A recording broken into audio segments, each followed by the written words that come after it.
God, let us strive to build a brighter future for Monroe County, guided by your light and your love. May our hearts be filled with compassion, and may we work hand in hand, embracing our differences while celebrating our common goals.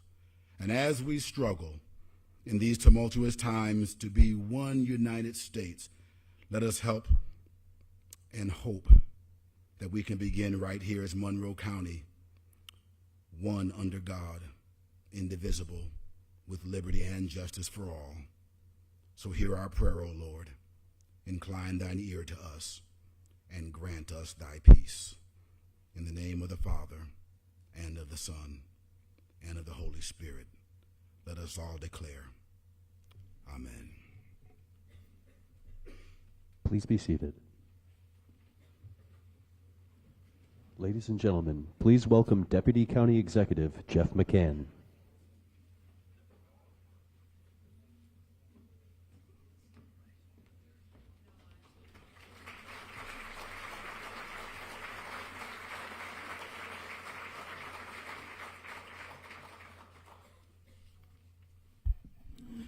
Okay, good afternoon. Thank you for being here today for the 2025 State of the County Address. As we look back at a very busy but productive year, it's great to see so many community partners that help make our work possible. I have the honor of recognizing the elected officials who joined us here today. First, our partners in county government, Sheriff Todd Baxter. Okay. It took them a minute, Sheriff, but they like you. District Attorney Sandra Dorley. And Monroe County Clerk Jamie Romeo. Thank you for being here. Next is a person who is as committed to serving his constituents as our county executive is. Please welcome Mayor Malik Evans.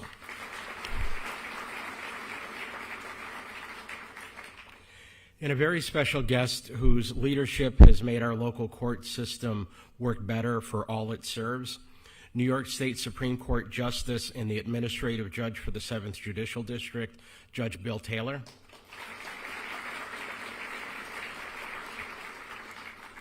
You know, the county executive and I work very closely with our partners in the Monroe County Legislature, and we appreciate the work and support of the legislators who want to solve problems for the people of Monroe County. Joining us today are President Yaversha Roman, okay. Majority Leader Michael Udelson, Legislator John Baines, Legislator Albert Blankley, Legislator Rose Bonnick, Legislator Carolyn Delvecchio Hoffman, Legislator Ricky Frazier, Legislator Linda Hasman,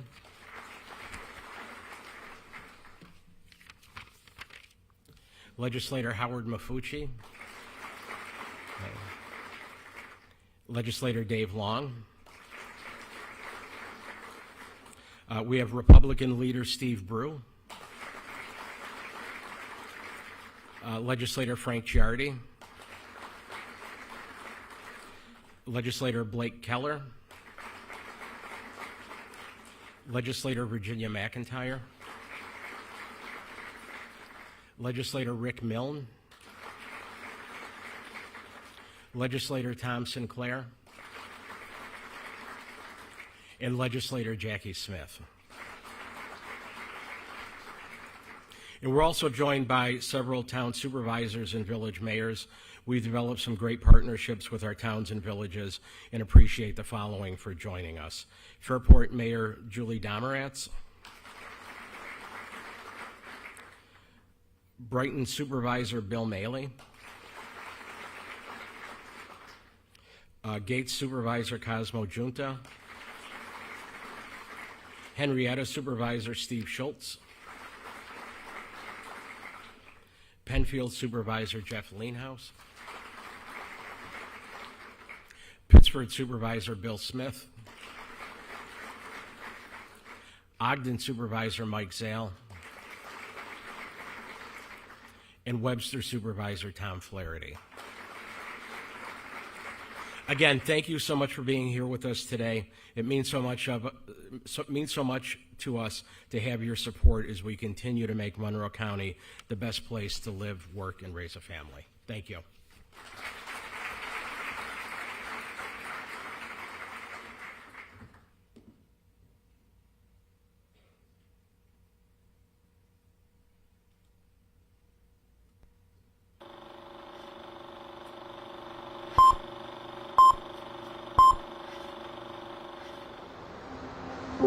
Forged by water, powered by innovation. Monroe County has long been a community of visionaries, dreamers who bent light to capture moments, to give the world vision and focus. Where revolutions weren't just imagined, they were engineered in print shops, in factories, convention halls, and living rooms. Here, our past isn't forgotten, it's the foundation, a legacy we carry forward.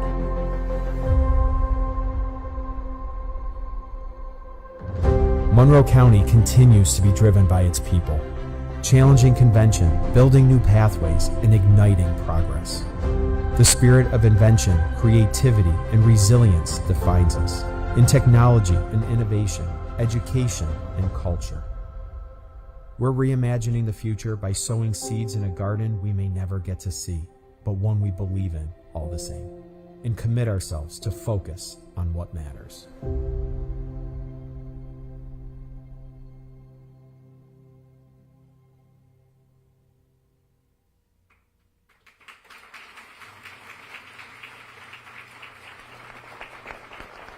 And now, Monroe County Executive Adam Bello.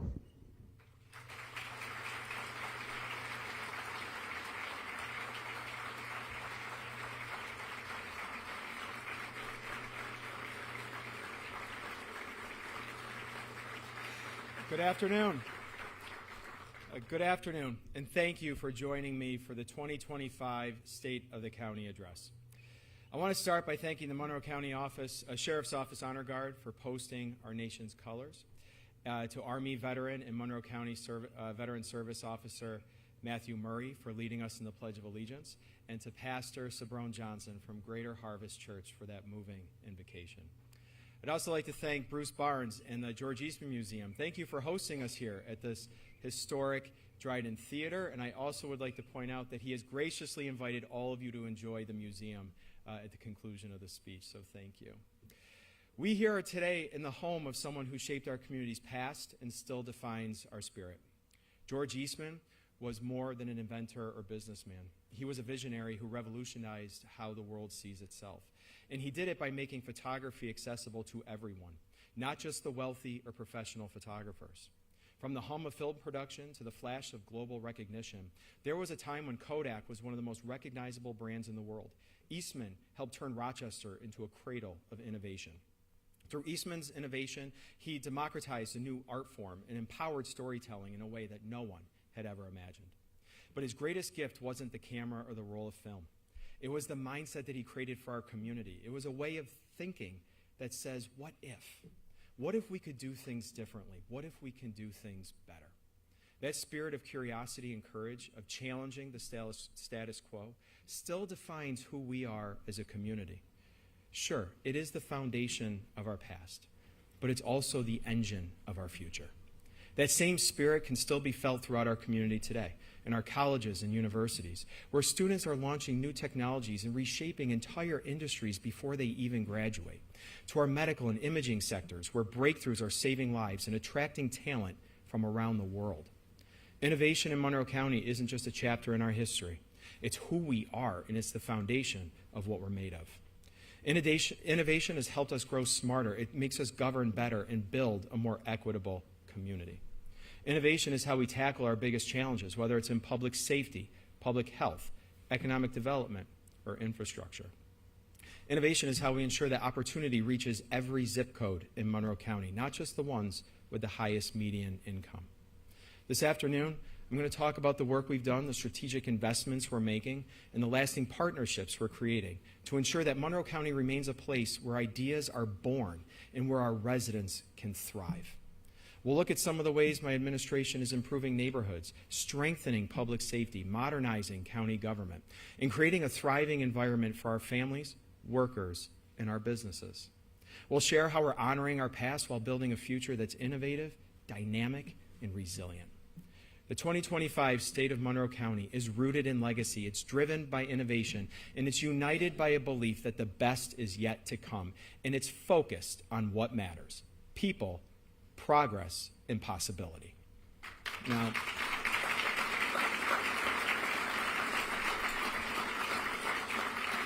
so this work cannot be done without the support of our federal, state, and local partners. And I want to start by talking about two of my most important local partners, my parents, Jim and Gail Bello, who are here today. Thank you.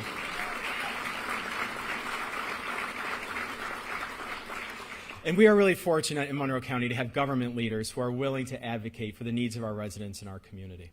Congressman Joe Morelli, Senate Minority Leader Chuck Schumer, Senator Kirsten Gillibrand, I want to thank them for their continued support for Monroe County and the investments that they're making in transformative projects throughout our community. I also want to thank Governor Kathy Hochul, our state legislature delegation. New York State continues to be a vital government partner for Monroe County and is helping to lead our community forward. To my partners in county and local government, Sheriff Baxter, Clerk Romeo, District Attorney Dorley, Legislature President Roman, Majority Leader Udelson, Republican Leader Brew, and the entire Monroe County Legislature, our town and village governments, and our school superintendents, I want to thank all of you for your partnership, your collaboration, and your continued commitment to our community. And to my friend Mayor Malik Evans, you know, for too long, county and city governments, they were often at odds, working against each other instead of for the citizens of Rochester. Today, the partnership between City Hall and the county office building is stronger than it's ever been. It's a relationship built on collaboration, shared purpose, and a commitment to serving our residents together. That is a testament to Mayor Evans' leadership and a personal relationship that we have with each other. And I want to thank you, Mayor Evans, for being such a strong partner focused on delivering for Rochester.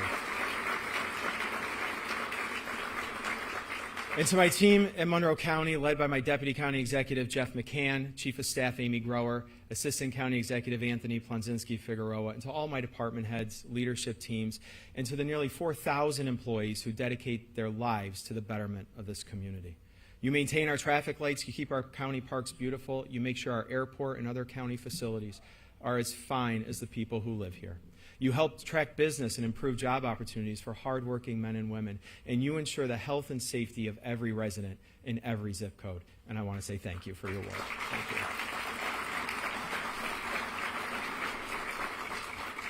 Now, looking back over the last year, I am proud of the accomplishments of Monroe County government and the progress that we're making to enrich the lives of our residents. When I first took office, we set out on a mission. It was to bring government closer to the people, to act boldly in the face of change, and to build a Monroe County where everyone, no matter your zip code, your background, or circumstance, has an opportunity to thrive. Over the past year, we've continued that mission with urgency and resolve. And as I stand here today, I can say without confidence, the state of our county is strong, and it's growing stronger every day. And that starts with our county finances, which are the strongest they've been in decades. We put an end to budget tricks and gimmicks of past administrations. We've replaced them with responsible, sustainable fiscal management that avoids deficits and it builds long-term stability. This concentrated effort to improve the county's financial outlook has resulted in our 7th credit rating increase since 2001, 2 of which happened in just the last calendar year. We now have our highest Fitch and Moody's ratings since 2001. Much of our financial progress over the past 5 years is thanks to our exceptional leadership of our CFO, Bob Franklin, and the dedicated team at the Finance Department.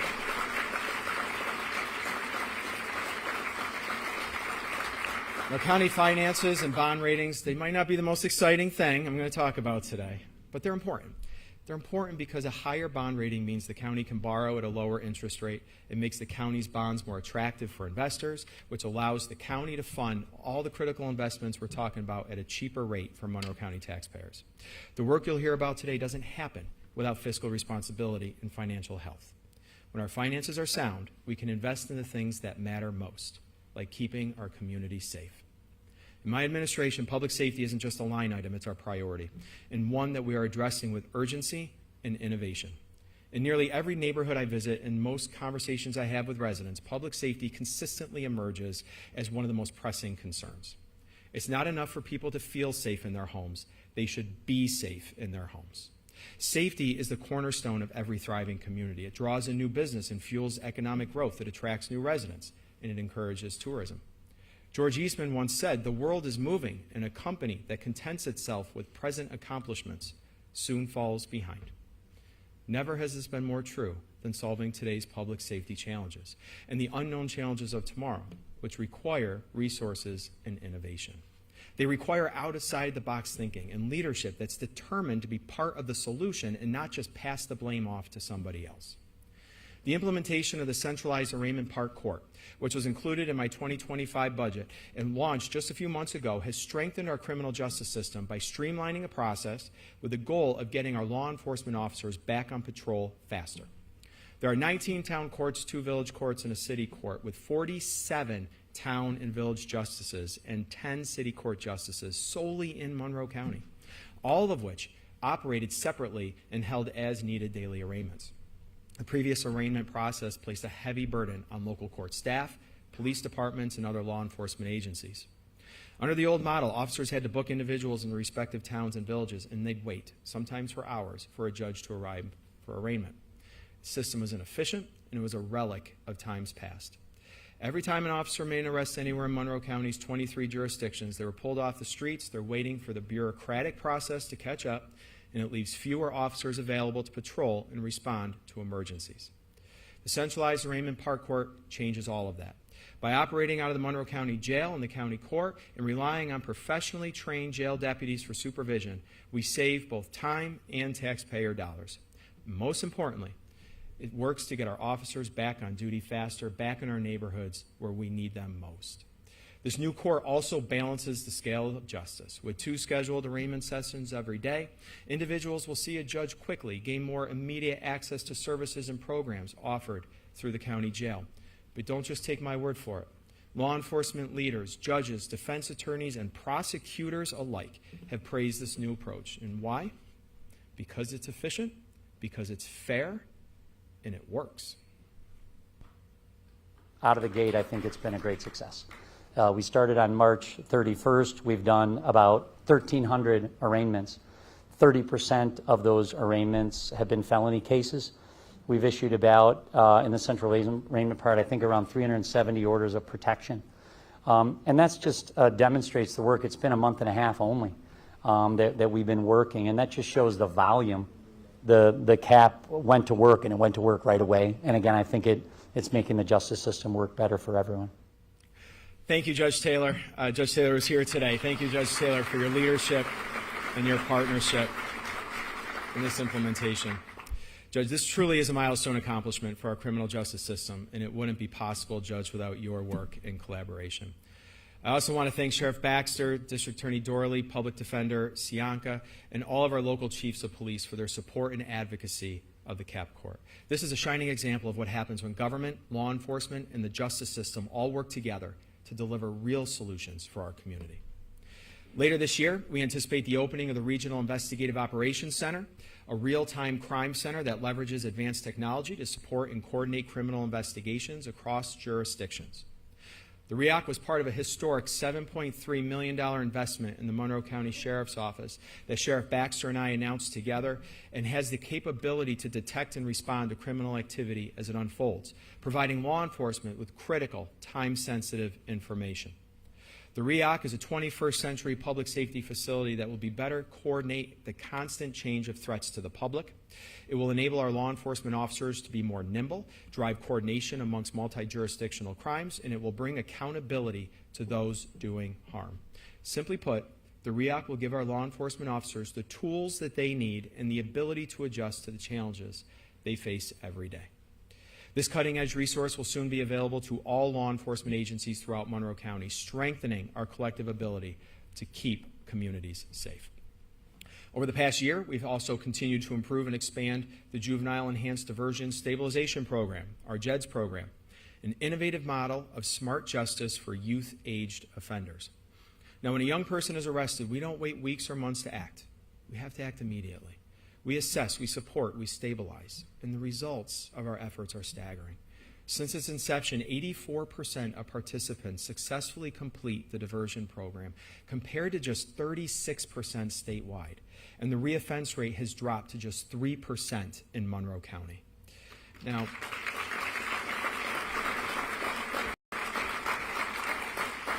that's not just justice, that's transformative. That's lives that have been redirected. That's futures of these young people who've been reclaimed. The team behind the JEDS program is here today, and I'd like to acknowledge the work and their innovation. Public Safety Director Rich Tantillo, Deputy Director Tim Henry, Assistant Director George Marker, Chief Probation Officer Christine Durante, and all of our probation officers. Thank you for your work on the JEDS program.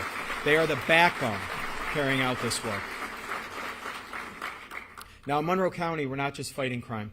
We're investing in tools, training, and technology, like our new high-resolution 3D microscope at the Monroe County Crime Lab that has already produced over 100 firearm-related investigation leads just this year alone. We're also protecting our youngest residents, and we're trying to keep them out of harm's way. Now, every day in Monroe County, hundreds of drivers illegally pass school buses with their stopped arm extended. That is hundreds of kids who are put in harm's way every day. In fact, nearly 20 children are struck and killed across the country every year getting on or off a school bus. Those are drivers who didn't stop like they were supposed to. And if you don't think that happens here, think again.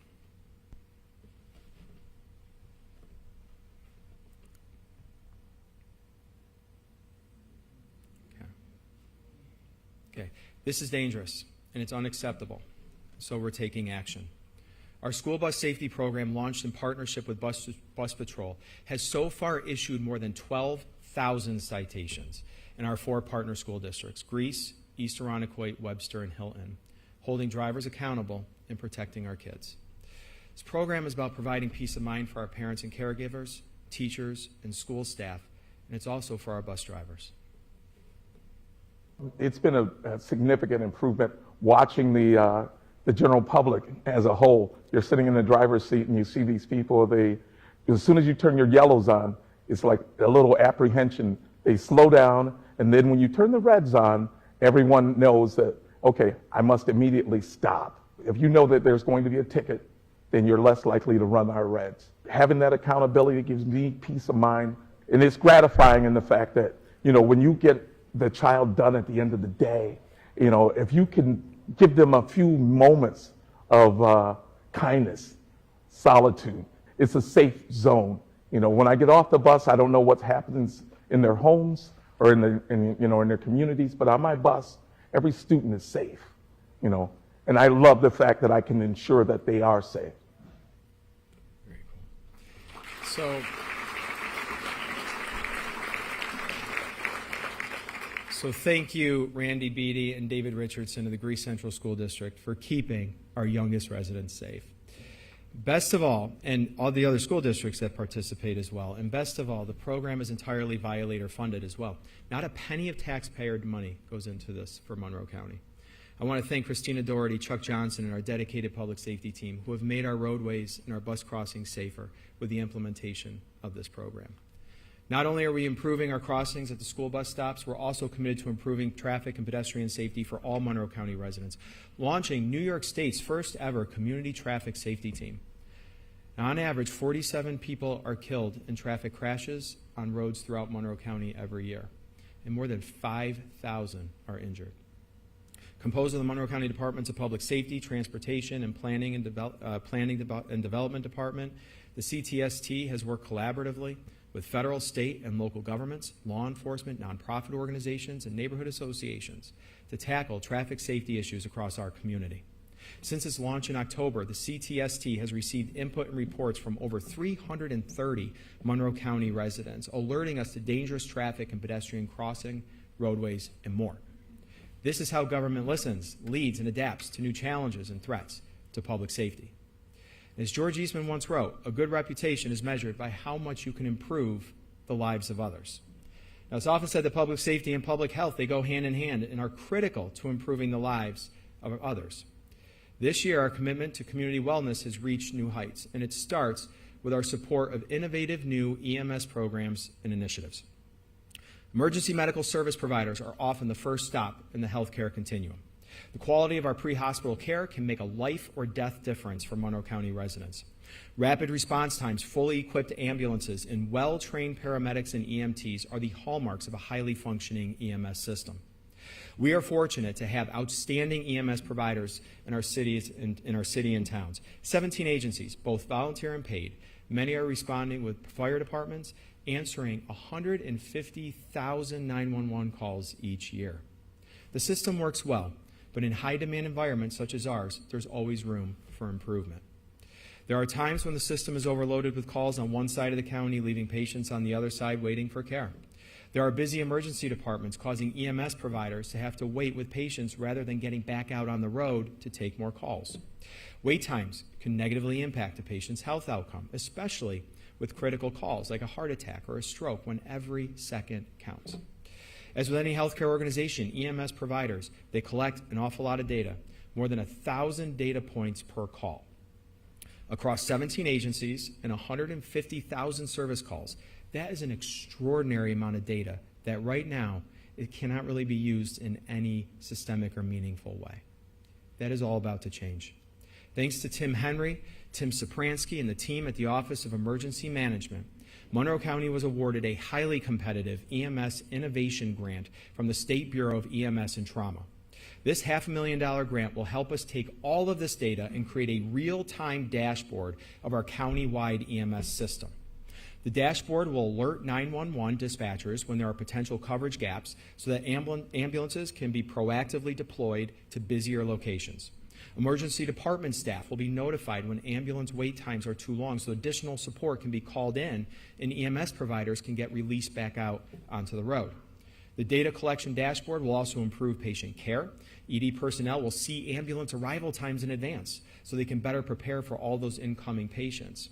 All EMS patient charts can be reviewed and audited. Right now, only really a subset are, but by EMS medical directors who can identify needs for additional training, updated protocols, or trends in patient illness or injury. We've also been able to make significant investments in EMS over the past few years using our American Rescue Plan dollars to help those agencies upgrade equipment, purchase new ambulances, and train paramedics and EMTs. The EMS dashboard is going to take this system to the next level. It is going to ensure that Monroe County residents get the highest quality pre-hospital care from every ambulance department and emergency department in Monroe County. Now, the strain working with our elected officials, with the county executive, for example, has been really great because he's been interested in what's happening in EMS. Yeah. It's very clear that the problem is complex. He's taken the time to hear out the challenges that we've had. And he's also been very clear with us that he's not interested in creating new layers or inefficiency. He wants to work with us. The challenge for us has been coming back to him with a clear definition and an understanding of our challenges so that he understands how best to work with us, rather than seeing a highly regulated, very complex problem that's difficult to navigate. We've been able to come together to better define the challenges that face us, to understand the ways that we interact with public safety, and the ways that we can work together with local government to make meaningful improvement. Thank you, Chief Smith.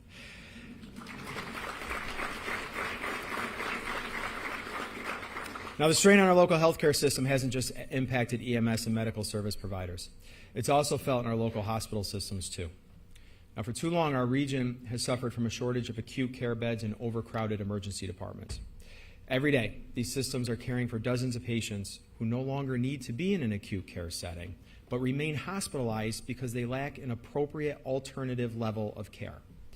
These patients are ready to be moved to the next phase of recovery, but our healthcare infrastructure has been strained and is struggling to accommodate them.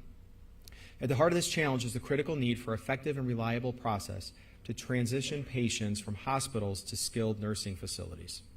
And to make matters worse, our nursing homes were facing the same obstacles as hospitals, whether that be rising operational costs, workforce shortage, or growing funding gaps. As a result, patients remained in hospital beds longer than necessary, contributing to the inefficiencies and delaying care for additional patients who are coming into the system. Accepting the status quo, though, this is not an option. So Monroe County partnered with local hospitals, nursing homes, and community organizations to launch an innovative program to help break up this bottleneck. We called it the Transformational Community Care Coordination Program, the TC3 program. The program was built to address the barriers that were preventing complex care patients from moving to the appropriate next level of care. It focused on developing the nursing workforce by creating career pathways within skilled nursing facilities, provided financial support to help nursing homes manage the high cost of care for complex patients, and it improved patient transportation to both nursing facilities and home settings, ensuring that our patients were not left unnecessarily in a hospital while waiting for a ride. TC3 started as a pilot program thanks to the American Rescue Plan funding, testing it as a proof of concept, and it worked. The remarkable results significantly reduced the number of alternative level of care patients in our hospitals, not just freeing up capacity, but ensuring that patients receive the level of care that they need, where they need it, and when they need it. I brought the success of this pilot program to Governor Hochul, and thanks to her support, there's a $15 million in state funding. We were able to relaunch and expand this program in 2025.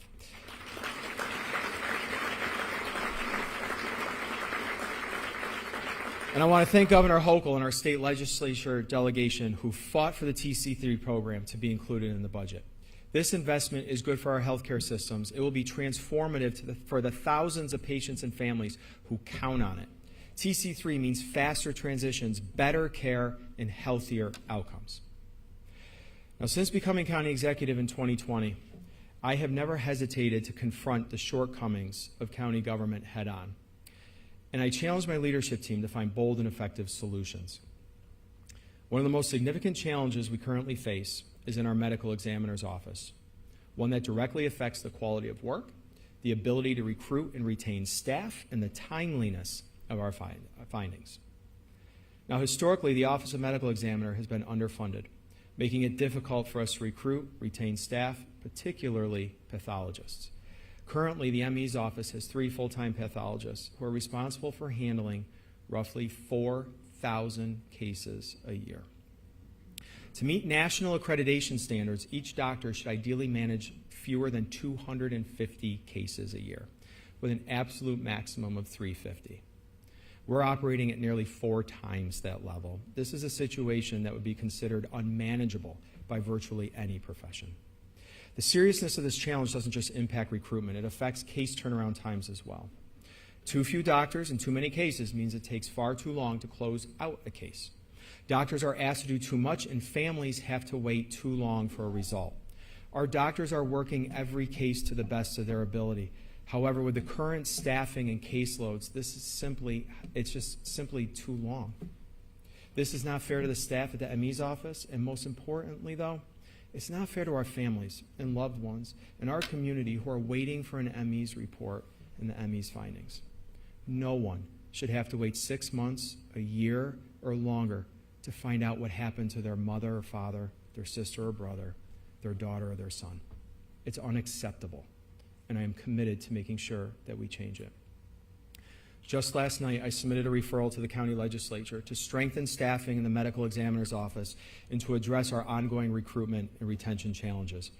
This initiative, funded through the county's opioid settlement dollars, would increase salaries for both current and budgeted positions, create new forensic pathology roles, and expand contracts with outside forensic pathology contractors. Together, these investments are designed to ease the caseload burden on our existing staff, accelerate turnaround times for reports and findings, and move us towards the ultimate goal of achieving national accreditation for our medical examiner's office. Young doctors, they want to work in accredited offices where they can practice at the highest standards. But unfortunately, with our current pay structure and the overwhelming caseload, it's really exceedingly difficult to recruit full-time pathologists to our team, which then makes accreditation impossible. If we want to ensure quality, timely service for our community and attract the talented professionals that we need, we must take action to bring our medical examiner's office in line with those national standards. These new investments are a critical step forward to solving these challenges and delivering the resources and support that both our medical examiner's office and our community rightfully deserve.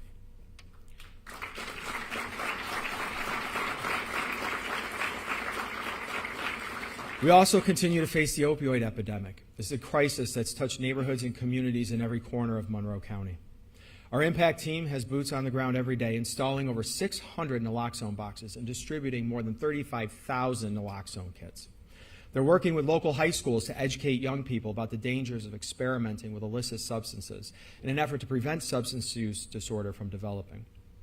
The impact team is partnering with our colleges and universities too, training faculty, students, resident assistants, and even the fraternities and sororities on how to properly use naloxone.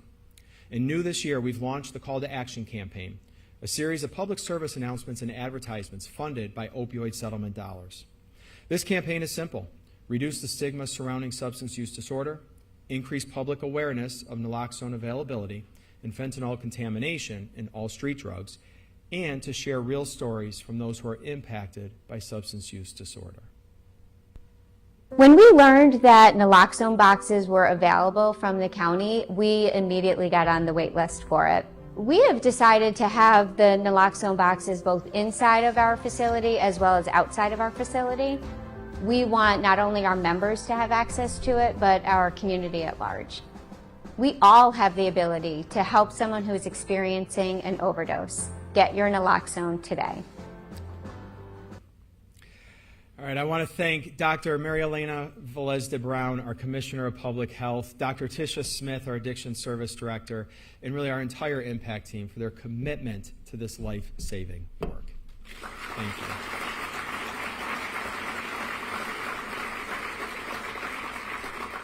you. Monroe County has also long been a leader in protecting children from the dangers of lead poisoning.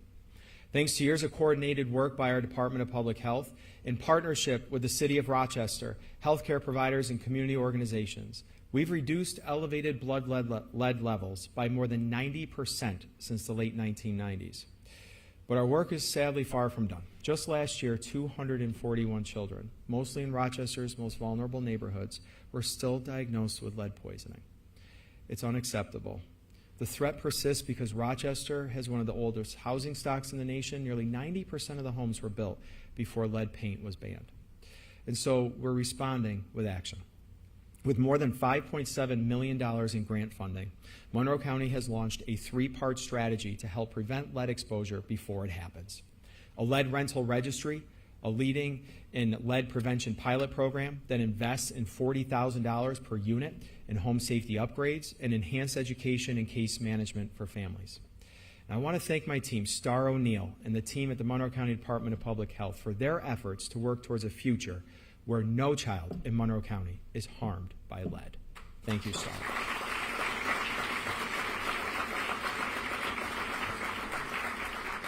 Monroe County is also proud to be home of thousands of our nation's veterans. While many veterans return to our community and resume civilian life successfully, for others the transition can be far more challenging. And this is where our Veteran Service Agency, led by Director Nick Stefanovic, and our dedicated veteran service officers make a real difference, connecting local veterans with services and supports and programs that they need to thrive. Whether it's helping them secure VA benefits, find stable housing, or simply offering a connection to someone who understands their experience, our team is there to help every step of the way. And this year, we're bringing our Veteran Service Agency resources even closer to those who need it through our new satellite offices in the town of Greece and the town of Webster. These offices bring resources closer to home, helping our veterans access the benefits that they've earned. There's been 2 homeless veterans that were actually living in their car outside the mall, and they just happened to hear about us, and they came in here. And the one veteran, he's actually not homeless now. We got him in a shelter. He's about to be awarded benefits. His case is looking real good.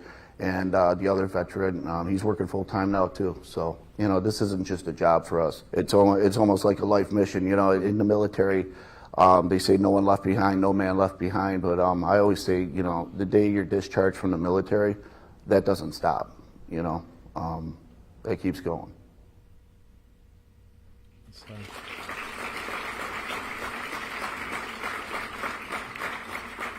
Thank you, Matt. I want to thank Nick Stefanovic, Matt Murray, and for all of their advocacy for our veterans and all of our veteran service officers.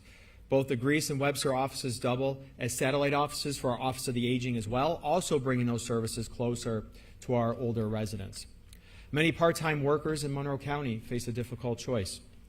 accept more work and risk the stability of their public assistance, or maintain fewer hours and preserve the support their family relies on.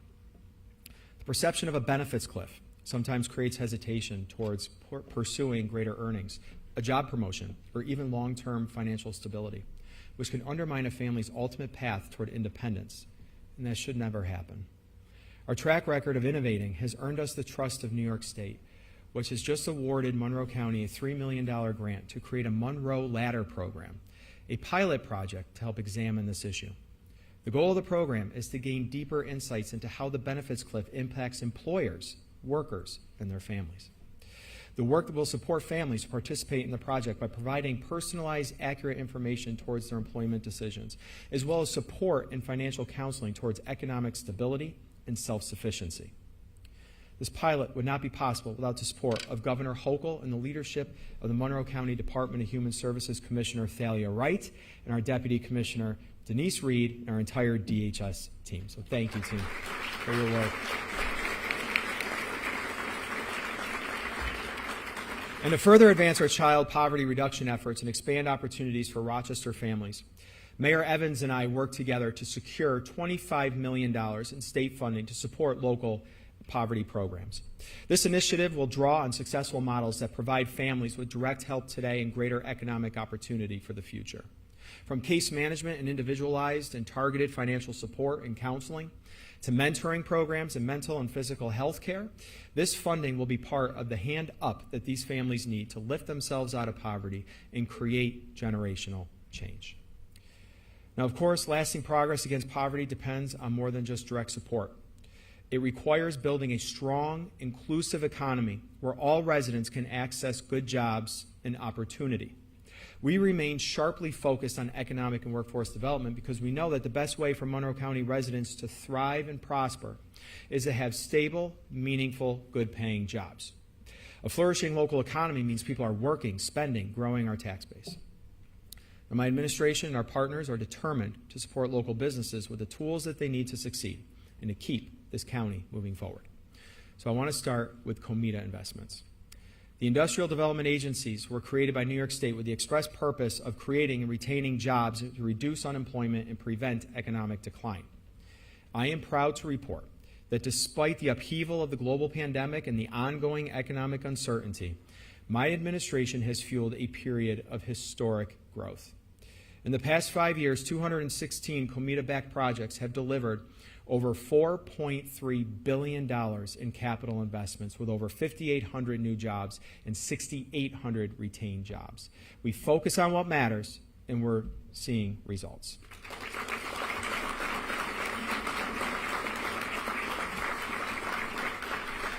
Now, in just the past year, we've supported expansions by a variety of companies across business sectors, from Ultrafil and Unither Corporation in the pharmaceutical industry, to Raymond Corporation and Gleason in advanced manufacturing, Waffleator in food and beverage, and We the Hobby. Now, if you weren't aware, We the Hobby, Monroe County is home to the premier global sports card entertainment company. Amazon has exceeded employment projections at Rock 1 in Gates and is expanding operations and adding more jobs at Rock 5 in Ogden later this year. We celebrated investments at CooperVision, SWBR Architects, Diamond Packaging. The list goes on. I'm sorry, I probably missed some businesses that are here today even. But this year, we're redefining Monroe County's industrial and economic landscape with the largest Comida-supported project in Monroe County history. The Fairlife project in Webster, now exceeding its projected $650 million investment, is on track to be the largest dairy processing plant in northeastern United States. Once operational, this plant will take in 5 to 6 million pounds of milk per day from local dairy farmers, and in doing so, in a facility that's optimized for sustainability, using stormwater for irrigation and cooling, LED intelligent control lighting, and automatic conveyors and HVAC systems that switch off when not in use. More than 300 high-wage jobs will be created at this next-generation facility, with over 70% of the construction workforce drawn from our own community. The impact of this project extends to our local schools, town infrastructure, farmers, and service providers, with over $23 million to be paid in local tax revenues during the pilot term and $30 million annually projected in local supplier and service contracts. That's what Comida Investments is all about. But we don't operate in a vacuum. We are fortunate. We are part of an economic development community that works together to make these projects happen. And I'm telling you right now, not all communities can say that. From Governor Hochul's team, led by Empire State Development, led by Vinny Esposito, Rochester Chamber of Commerce CEO Bob Duffy, Greater Rochester Enterprise CEO Matt Hurlbut, the boards of directors of Comida and MCIDC, led by Ann Burr and Hanif Abdul Wahid, respectively. We have the dream team of local partners, and I want to thank all of you. Working together with Anna Liss, our economic development staff, these partners in this room have the expertise, the creativity, the drive, and the innovation that has kept Monroe County employment rate lower than that of the state and the nation. Well done.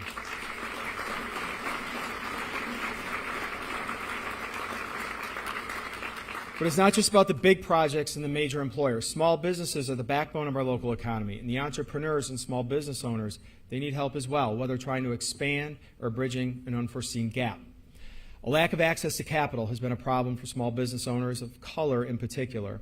And thanks to our work with the Rochester-Monroe County Race Commission, we launched the $6.8 million Monroe County Micro Advantage Loan Program. This initiative provides microloans at below market rates, just 4%, for certified MWBEs and for veterans. In less than a year, the program has invested over $3.3 million into 72 local companies, with more than 70% minority or women-owned. In today's climate of high inflation, rising interest rates, and looming tariffs, these loans have been a lifeline for Monroe County's small businesses. Critical focus of our economic development efforts is also in workforce development. Now, I hear regularly from businesses still about their difficulties in finding skilled workers to fill jobs. Yet we know we have people who need work. So in 2022, I worked with the Comida Board of Directors to pioneer the Comida Workforce Development Fund. It was a game-changing move to dedicate Comida project revenues to workforce training.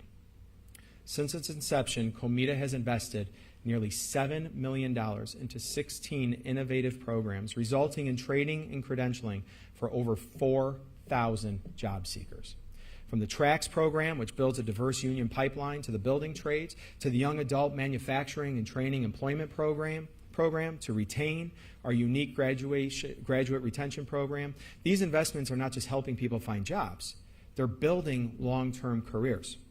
So whether through $11.99 SCIU healthcare worker training, support for home-based child care entrepreneurs through the Rochester Child First Network, or enhanced counseling services for people recovering from opioid addiction through Rochester Works, Comida's investments are helping people at every stage of life and in every corner of the workforce.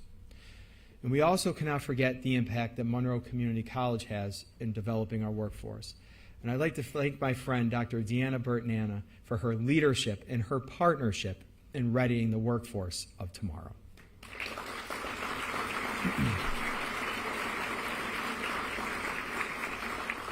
Now, Dr. Burton-Anna and I recently broke ground on the new Advanced Technology Center on the East Henrietta Road campus. It's a $69 million investment to close the skills gap in high-demand trades like optics, HVAC, and precision machining.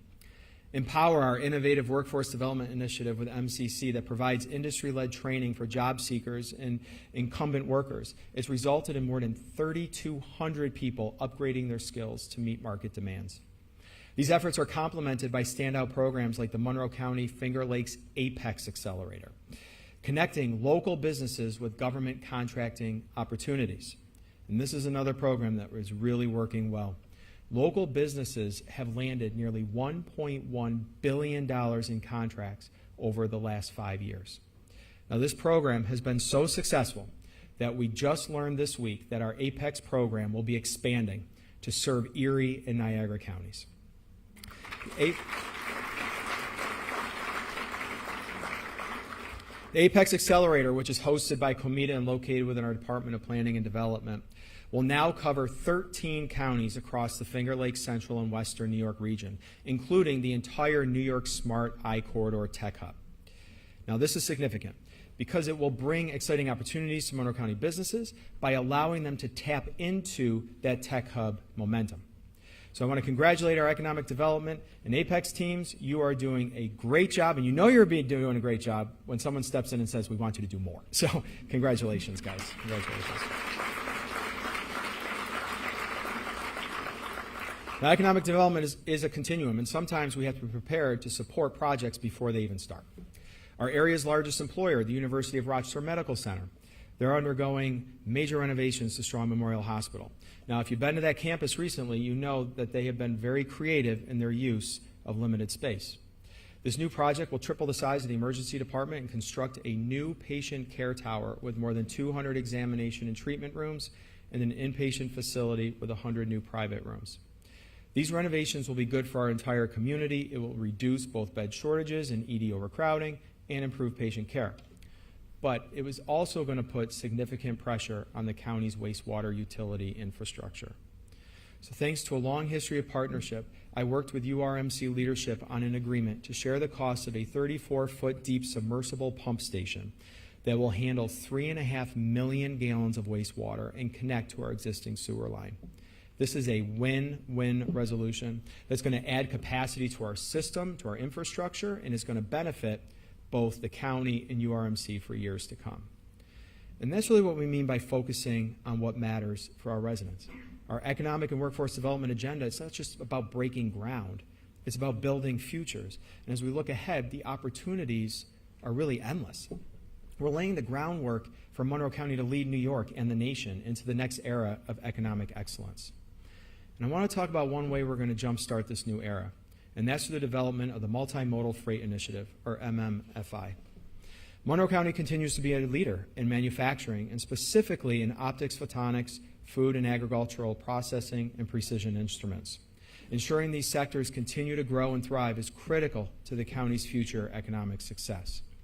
And we've heard from local manufacturers that they face logistical barriers in gaining access to markets, specifically because of a fragmented transportation system. In response, the MMFI is bringing stakeholders together to identify opportunities to improve our transportation infrastructure and our facilities. We believe that together we can coordinate investments in specific geographic areas and the transportation corridors and facilities that serve them, which will increase the attractiveness of Monroe County for that private sector investment and the jobs that come with it. A key piece of the multimodal project is access to the Frederick Douglass Greater Rochester International Airport, which moves a lot of freight, but it also moves a lot of people too. And that number just keeps growing. And 20,000 more people flew out of Rock in 2024 than in 2023. And so far this year, in just the first 4 months of the year, we're up another 8%. I want to thank Andy Moore and the Airport Authority. Because of their work, we've added 8 new direct destinations from Rock and 2 new carriers so that our residents have more options when making their travel plans.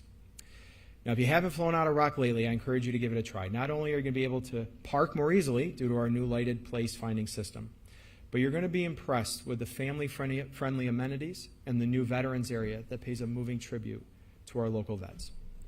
Now, frequent flyers are not surprised by the fact that our airport has landed on USA Today's top 10 best small airports list for the second year in a row, and this year we moved up 3 spots to number 7. So congratulations, Andy and the team. Another area in which Monroe County excels is our water quality. We are very lucky to live in a community where you can not only trust the water that comes out of your tap, but you can trust that you are going to have a lot of it, and you're going to have it for a very long time.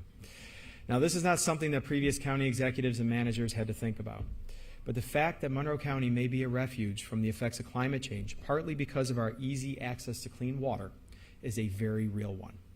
We're proud of our water resources and committed to taking care of them. This past year was a milestone for 2 important initiatives that will keep our water supply safe for decades to come. First, we recently completed a 7-year, $75 million capital improvement program at the Van Laer Water Resource Recovery Facility that has resulted in water quality good enough to win gold compliance awards from the New York Water Environmental Association and the National Association of Clean Water Agencies. And thanks to the work of several county departments and many of our community partners, the EPA has announced that they've removed the Rochester embayment as an area of concern under the Great Lakes Water Quality Agreement. Now,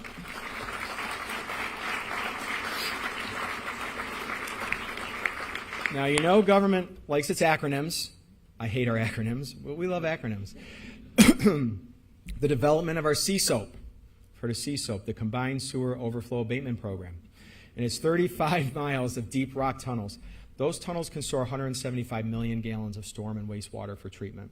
It has nearly entirely reversed the impact of 200 years of industrialization and the environmental impact that's had along the Genesee River, Irondequoit Bay, and Lake Ontario.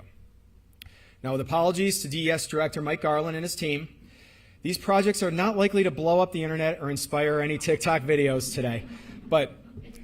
And you may actually never hear the word CSOAP again, although I went in the tunnels last year. It's fun.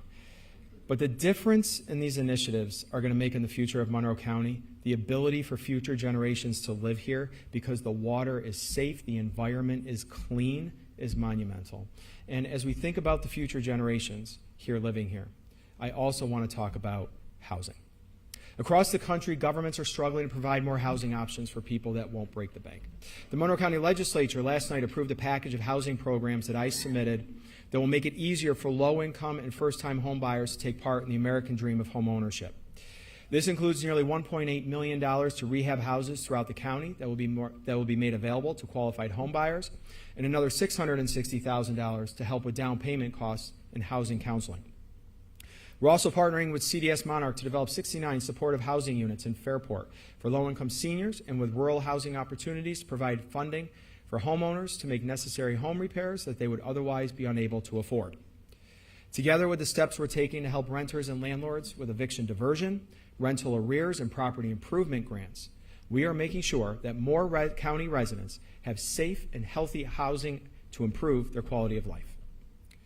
Now, quality of life is one of those terms that we throw around, but what does it really mean? It likely means different things to different people, but for most, it includes feeling safe, having stable housing, making sure your family's health and educational needs are met, and generally enjoying where you live. When people like the place where they live, they do things that beget more people living here, right? They invite their friends and family to visit, they take care of their neighborhoods, and they participate in our community activities. Now, without museums, zoos, parks, sports, and arts and cultural institutions, a community gives up on itself, gives up on the shared spaces and experiences that bring us together, and makes us proud to be where we're from. Now, I'm proud to be from Monroe County, and I am proud to be making big investments that will improve the quality of life for all who live here. And I want to start with the Seneca Park Zoo. Seneca Park Zoo is an affordable, family-friendly educational attraction that welcomes 400,000 visitors every year. Now, design has begun on a $100 million project that will re-envision the front entry plaza and install a new tropical exhibit providing an exceptional educational and entertainment experience for Monroe County residents and visitors alike. The new Tropics building will include a rainforest, tropical islands, and Pacific reef habitats, and a huge Pacific reef tank. We'll welcome new species, some of which I've never even heard of. We'll have the mud skipper, which is actually going to be my favorite, the fossa, the sifaka, and the siamang. I have absolutely no idea if I pronounced that right. I don't even know what it looks like, but I can't wait to find out, and I'll bet you can't either. And the new main entry plaza, it's going to update membership and ticketing offices, classroom and education space, event space, administrative offices, and the zoo shop. So whether you're interested in the zoo's conservation efforts or want to learn more about the North American river otter, whose ranks are growing, we just had the birth of 3 new pups, or if we want to bring out town guests to visit our red panda, the Seneca Park Zoo will remain a welcoming, enjoyable place for our families. Now, if zoos aren't your thing, maybe sports are. The Rochester Red Wings, they have called Monroe County home since 1956 and are part of the fabric of this community. Major League Baseball recently established new criteria for minor league facilities to improve safety and enhance player development in order for smaller cities to keep their franchises. Now, rather than debate the merits of those demands, I decided to do the league one better, and we made sure the improvements we made extended to the people baseball is really for, the fans. Innovative Field is now home to a new video scoreboard, improved lighting, new signage, in addition to all of those player amenities. It's home to numerous events beyond baseball and a cornerstone of the High Falls neighborhood. The investments in Innovative Field are another thing that makes a difference for all Monroe County. And I would be remiss if I didn't take a moment right now to thank Grant Malone. Grant's here today. He is the president of the Rochester Building Trades, Joseph Morelli Jr., his team at Unicon, all of our partners at the Building Trades for their help in getting those projects I talked about done with local labor, on time, and on budget. Thank you.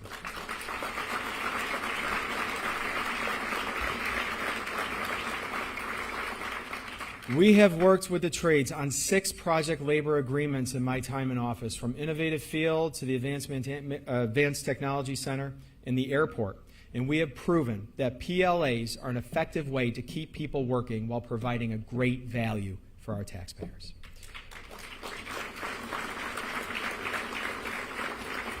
Our quality of life isn't necessarily all about the big ticket items. It's also about the smaller ways that we can make our neighborhoods better for the people who live here. Sidewalks are just one of those examples. Now, many of our towns have a lot of streets without sidewalks, which on busy roads can make it dangerous for people to walk, exercise, walk their dogs, things like that. Now, with limited budgets, towns might not be able to afford the expense of installing sidewalks. As a former town supervisor, I understand that challenge. So with the support of the county legislature, we created a $10 million matching fund that could be used to add sidewalks to county road projects. It's a shared cost that made the installation more affordable. And I'm happy to report and to show you the result of the first sidewalk agreement. This is Aldrich Road in the town of Perrington. Now, other sidewalk projects are currently underway in Brockport, Chili, Clarkson, Mendon, Pittsford, and Riga. Now, this innovative partnership is a win-win-win for the county, the towns, and our residents. And I appreciate the many partnerships that we've been able to create with other governments. And our park system is another area which we've been able to work together to add value for our residents. Just a month ago, we cut the leash on the Barkyard, a new dog park in Parma Town Park that is now part of the county's dog park system.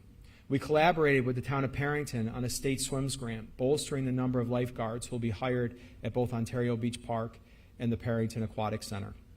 And thanks to a grant from the U.S. Forest Service, we're planting nearly 9,000 native trees throughout our park system. Now, these, you like that, Mayor? Mayor Appleseed. Yeah. So these collaborations are making a real difference in the way that our residents are going to experience our parks for generations to come. We've also worked with the Mendon Foundation, another great partner, to renovate a 6-mile span of the Lehigh Valley Trail in Mendon, and we're going to be improving another section of that trail as it runs through Rush later this year. So we continue to improve, expand mileage for hikers throughout the county.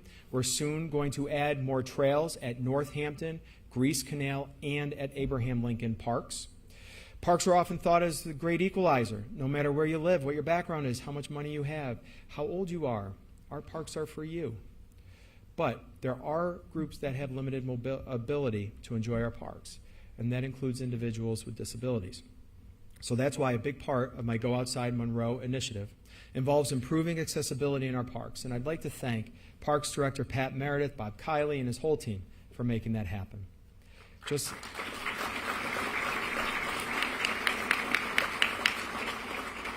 Just last week, we opened an ADA accessible kayak and canoe launch in Churchville Park, which is just the most recent adaptive improvement, joining others that we made at Ontario Beach Park and at restrooms, lodges, playgrounds, and spray parks across the county park system. We're going to continue to make our parks as accessible and enjoyable for our residents as possible, whether it's kayaking on Black Creek, golfing at the Calvin Peak and Pitch at Genesee Valley, or off-road cycling at Tryon Park.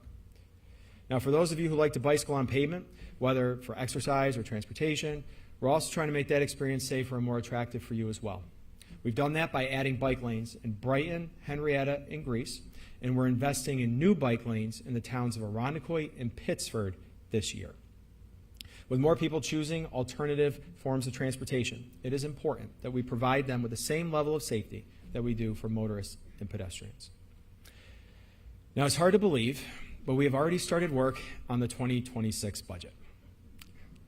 With a budget of $1.5 billion and 4,000 employees across 27 different departments, it is a challenge in the best of times to make sure that we are meeting our responsibilities and that we're focusing on what matters and providing county taxpayers with the value that they've come to expect. This year, it's going to be a little bit harder. The chaos at the federal level is introducing unprecedented stress on nearly every sector of society. Senate leaders have said they'd like to pass the president's budget bill by July 4th. See if that happens. But the constant barrage of executive orders, departmental and staffing reductions, grant withdrawals, tariff increases, tariff decreases over the past 6 months, and the lawsuits that accompany all of them is, in my opinion, irresponsible, it is short-sighted, and it is completely unnecessary.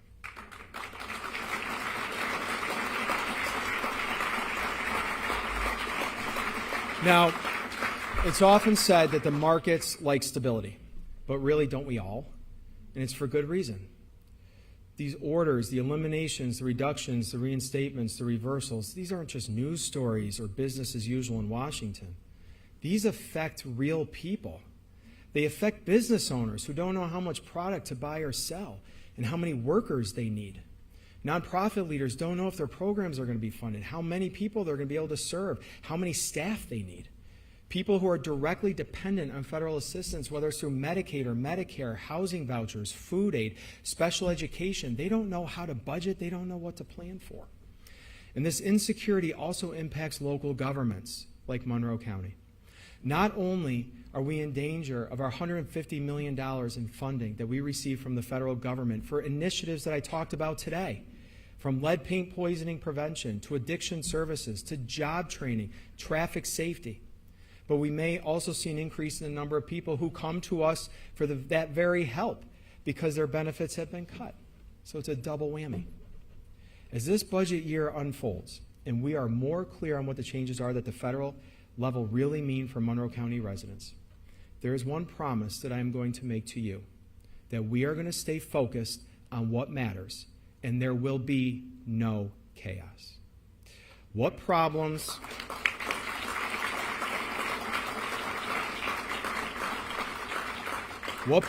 we face as a community, we will solve as a community. Now, it's not going to be easy, but when we have faced complex problems before, from the pandemic, the opioid crisis, to emergency department overcrowding, and even juvenile crime, we have made great progress by getting the experts into a room. We take stock of our resources, we think outside the box, we innovate, and we develop our own solutions. And that's what we're going to continue to do. It's people, it's progress, and it's possibility.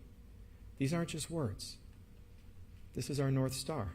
Every program we've launched, every dollar we've invested, every reform we've implemented has been focused on what matters most to Monroe County residents.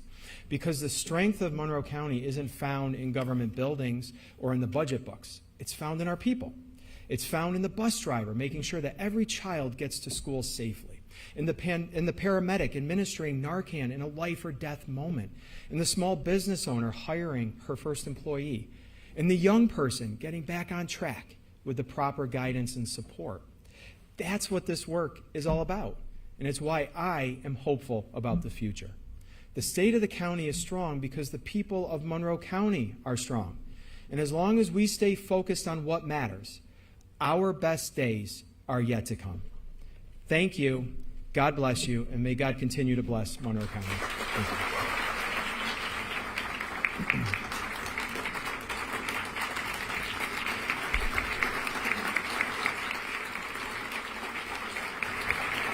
Okay.